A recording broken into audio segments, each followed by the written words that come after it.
ভাই হাসনাত আব্দুল্লাহ এটা কি কাজ করছে? আগামীতে একটা দেশ গঠন করতে চায় যেটা হবে বৈষম্যমূলক। হ্যাঁ, আমরা বুঝতে পারতেছি এটা হচ্ছে আপনার স্লিপ অফ টাং, আসলে মুখ পিচ্ছিল হয়ে কথাটা বলে ফেলছে যে বৈষম্যমূলক।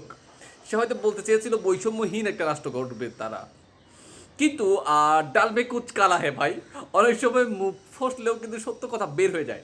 এখন আসলে তো জানি না তার মনের মধ্যে কি ছিল, কিন্তু একটা বিষয় যখন থেকে এনসিপি গঠন হচ্ছে বা এনসিপিতে তাসনিম যারা, she is a physician, she is a doctor, অবশ্যই ভালো একজন ডাক্তার তিনি। তাসনিম যারা অক্সফোর্ড বিশ্ববিদ্যালয় থেকে পড়াশোনা শেষ করেছেন, তো সেটার জন্য অবশ্যই ভালো একটা নিউজ এনসিপির জন্য যে তারা তাসনিম জারার মতো একজন highly graduated Oxford ox blue তারা পেয়েছেন।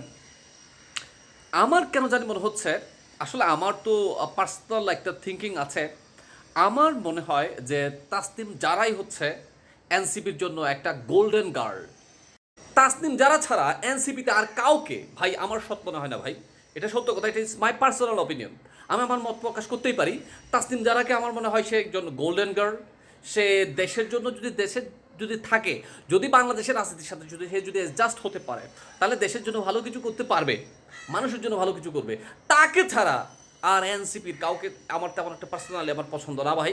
তারা নিজেরাই তো বিভিন্ন ধরনের বিতর্কিত কর্মকাণ্ডের সাথে জড়িত হয়ে গেছে। এই মেয়েটাকে হয়তো দেখা যাচ্ছে এনসিপি ব্যবহার করছে, জানি না আসলে কাদের মনে কি আছে, কিন্তু এই পর্যায়ে পর্যন্ত এনসিপির কর্মকাণ্ড নিয়ে যা বুঝতে পারতেছি, তাসনিম যারা হচ্ছে আমার মনে হয় এনসিপির বেস্ট একজন কর্মী, বেস্ট একজন নেত্রী। তাসনিম যারার জন্য শুভকামনা, বাংলাদেশ দীর্ঘজীবী হোক। আসসালামু আলাইকুম।